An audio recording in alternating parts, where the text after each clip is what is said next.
Welcome back to Fix It Anyway, the channel where we find solutions to problems that don't exist.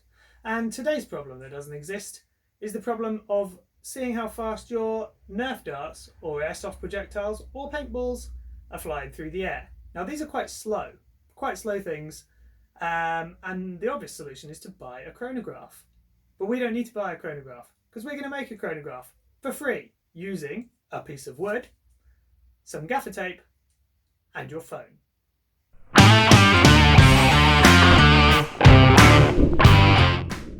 So all we're doing is really counting. We need to count how many feet one of these moves in how many seconds. Now if you have a mobile phone, it will shoot video like mine does, and it will shoot that video in 30 or 60 or 240 or 120 or sometimes even 900 frames per second. So it's just a case of shooting your video, taking it to the editor where you can count individual frames and looking to see how far a dart moves along a pre-measured path. I've had a rummage around in the garage and I found just shy of 3 foot worth of white plywood. I've got some gaffer tape to mark out each foot width, 1, 2, probably not 3 feet because this is 2 feet long. And then as the dart goes along those feet, in my video, which I'm going to take of the dart shooting, I'm going to count how many frames it takes. And if it takes half a second to go 2 feet, I can then calculate the feet per second.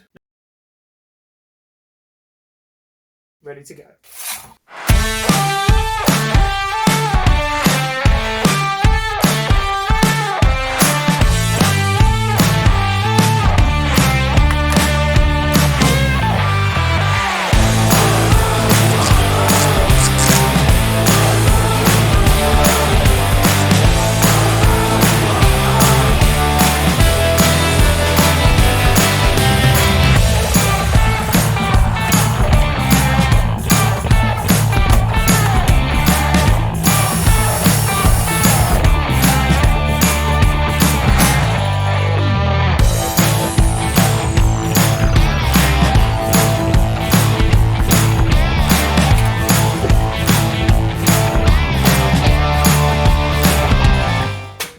Okay, let's have a rummage in the blaster bin for some blasters to test this out with. We've got a MAV.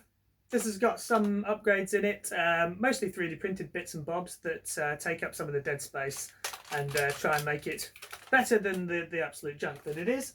I imagine that'll be on the low end. We won't use my 3S clip modified barricade because I haven't got any batteries charged at the moment. We'll take a Rebel Sweet Revenge with us. This one's got no AR in it and a spring upgrade. Pretty punchy little thing. We'll also take out the trusty jam page, and today it will be sporting my 3D printed hex mag, which you can also see on this channel. And we should use from over here something else you'll see on the channel. My Captain Slug Whisper, slightly modified to have a 3D printed plunger, including plunger tube. We'll go outside, we'll see how these perform.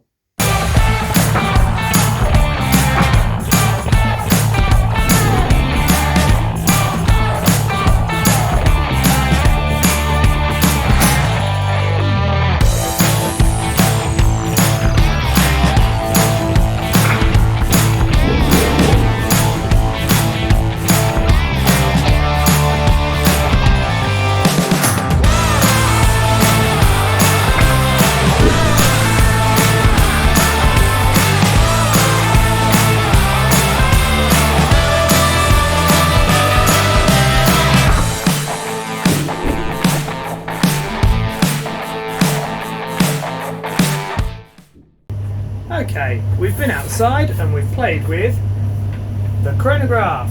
Now, there's a few things to note about this. Firstly, it's more accurate if you've got a longer chronograph. What I mean by that is, if you're counting your frames, the dart doesn't always pass exactly your little marks.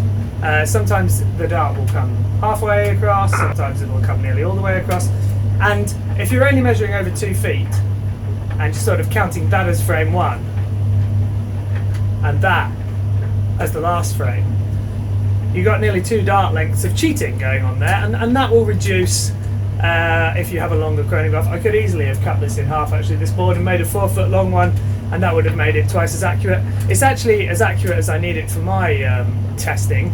It's kind of okay if you fire quite a few darts over it. You'll get quite a lot of the slow-mo shots line up pretty much exactly on the line, and pretty much exactly on the line the other end. What I've been doing is, if they've been a little bit short, or a little bit over, or a little bit over this way perhaps, I've just been counting it as an extra frame, so as to sort of be conservative with my estimates. It's probably a few percent out, especially if you're using faster stuff, because that moves a bit further per frame. But otherwise I'm pretty happy with it. As I say, longer one would be more accurate.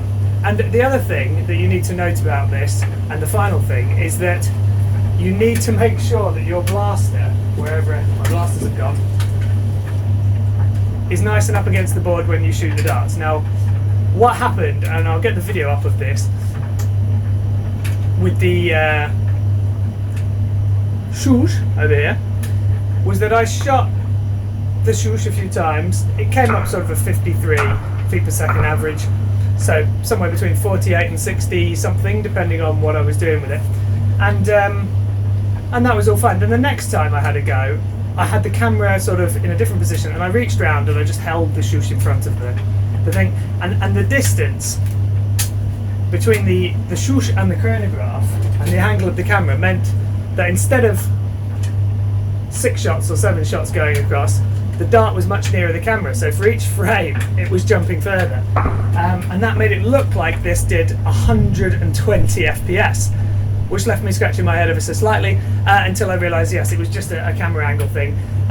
It doesn't matter where your camera is, as long as your blaster is as close up against the chronograph as it can be, then you'll get reasonably accurate results. As always, thank you very much for doing this build with us. Thank you for spending the time watching this video. There's details in the description below of how you can support the channel. The best way to do that, of course, is to like and subscribe. We have a Buy Me a Coffee link for coffee for me, and printer filament and gaffer tape and zip ties and all the other nonsense that I'm running out of very quickly running this channel. So if you want to make a donation that way, I would be incredibly grateful, because my budget is gone. There's also a Fix It Anyway Discord server that you can join.